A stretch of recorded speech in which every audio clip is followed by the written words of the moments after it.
हर एक क्षेत्र में आपको सुविधा मिल रही, आरक्षण का लाभ मिल रहा है, आगे बढ़ने के लिए एक नई ताकत मिल रही है। और इसलिए जिससे कोई भेदभाव न करने पाए, समाज में किसी प्रकार की कोई अस्पृश्यता न हो, इसको पूरी तरह समाप्त करना है।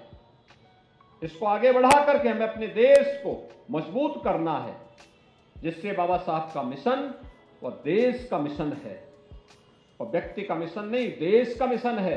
भारत की मजबूती का मिशन है, भारत की एकता और अखंडता का मिशन है, भारत को दुनिया की एक ताकत बनाने का मिशन है। और उस मिशन के साथ हम सब जुड़ करके कार्य करेंगे। और मैं आज के इस अवसर पर इस बात के लिए फिर आपको आश्वस्त करता हूं, जहां भी अभी जमीन के पट्टे नहीं मिल पाए हैं, हमने पहले कहा है, अगर आरक्षित श्रेणी की भूमि नहीं है तो जो दलित, जो वंचित, जो गरीब वहां पे अपनी झोपड़ी या अपना मकान बनाया है, उसको वहीं पे वो जमीन का पट्टा देकर उसके लिए पक्का मकान बना दो। आरक्षित श्रेणी की है तो पहले उसे जमीन का पट्टा देकर उसका मकान बनाओ, तब उनको वहां से पुनर्वास करो। भाइयों बहनों, क्योंकि हर व्यक्ति को जीने का अधिकार मिलना चाहिए, सम्मान के साथ जीने का अधिकार, और सम्मान के साथ जीने का यही अधिकार बाबा साहब भीमराव अंबेडकर ने दिया था। जो लोग आज भारत विरोधी गतिविधियों के माध्यम से समाज को विभाजित करते हैं, भारत को कमजोर करने का प्रयास कर रहे हैं, ये बाबा साहब भीमराव अंबेडकर का अपमान करते हैं। हम सबको इसके बारे में गांव-गांव जाकर के बताना होगा। और मैं आपको इस बात के लिए फिर आश्वस्त करने के लिए आया हूं, हमने पहले भी कहा, ये सरकार हर गरीब के साथ, हर वंचित के साथ, हर दलित के साथ खड़ी है, कौन-कौन का अधिकार देने के लिए तैयार है। कोई मुसहर के बारे में पूछता था प्रदेश में, बनटांगिया के बारे में कोई पूछता था, चेरो, थारू, कोल, तब कोलों का इतिहास सबका जवाहरलाल राम सिंह का इतिहास है, कोई पूछता था। अहरिया, सहरिया,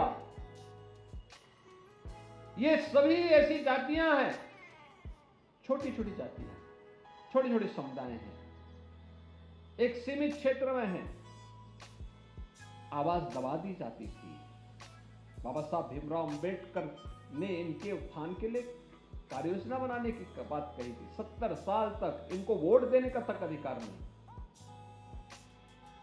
भाइयों बहनों, आज मुझे बताते हुए प्रसन्नता है कि डबल इंजन की भारतीय जनता पार्टी की सरकार ने 100% सिचुएशन के लक्ष्य को प्राप्त करने की दिशा में यहां पे कार्रवाई शुरू की।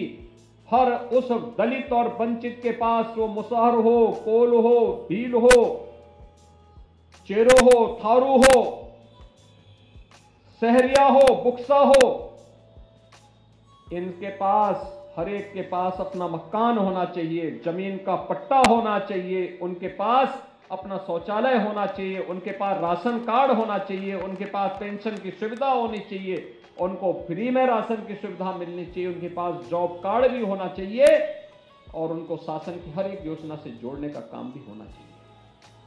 100% सिचुएशन के लक्ष्य को प्राप्त करने की दिशा में सरकार के द्वारा जो प्रयास प्रारंभ हुआ है, उस प्रयास को हम ये मानते हैं बाबा साहब भीमराव अंबेडकर का प्रयास, उनकी कृपा है, उनकी प्रेरणा है, जिसको आज प्रधानमंत्री मोदी जी के मार्गदर्शन, उनके नेतृत्व में डबल इंजन की सरकार प्रभावी ढंग से आगे बढ़ाने का काम कर रही है।